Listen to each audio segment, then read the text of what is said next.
Hey guys, it's Robo here from the Gates of Granger, and I wanted to talk about a topic that is kind of close to my heart that not a lot of people really think about or even talk about. Marla Godet shared a post earlier today. She's a friend of mine and a clinical mentor friend, and she was talking about homelessness in her post. And homelessness is really severe, and it's a big problem across the United States. And a lot of people who have homes and have their lives together, they look at a homeless person and they look like, wow, I'm better than that person. They think they know that person. They think they know their story of alcohol or drug abuse or whatever situation it was. And the truth about homelessness is there are a lot of beggars out there pretending to be homeless. There are a lot of people who are in poor situations. But in reality, anybody could be in a situation where they're suddenly homeless. You could be in the best position of your life and you miss an insurance payment and then your house catches on fire and insurance isn't paying for your house, then you don't have a house, insurance didn't pay for it, and now your whole life is turned upside down because you're homeless and you have to figure out what to do or where to go. Maybe God blessed you, maybe you're in a position where you have friends or family to go to. Not everybody does. Sometimes people grow up in a position of homelessness.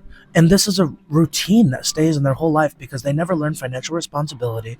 They never learn personal good skills that they can use to apply. And you know, I don't know everything in the world, but I do know one thing. Over the last 5 years, I've owned my house and I have had about 15 roommates. And out of those 15 roommates, about half of them were on the verge of homelessness, about to lose their house, about to lose their living situation, or they were actually homeless and I just took them in because I knew them and I knew they were good people.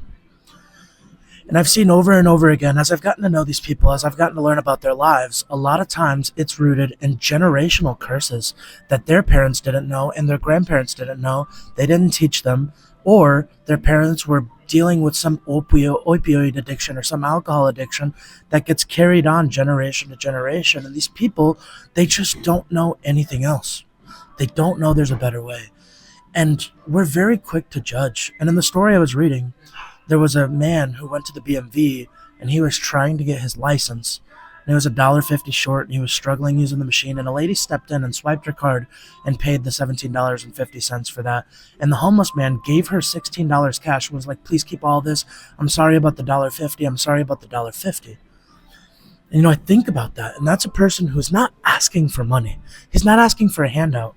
He knows his world was turned upside down and he wants a chance and he feels bad over $1.50. Over $1.50. He feels like he is not worth that $1.50. And I need to say, like, if you're a victim of homelessness, if you've ever fallen into that situation, you are worth the same as the person who's making six figures wearing a shirt and tie every day. I I could fall into homelessness.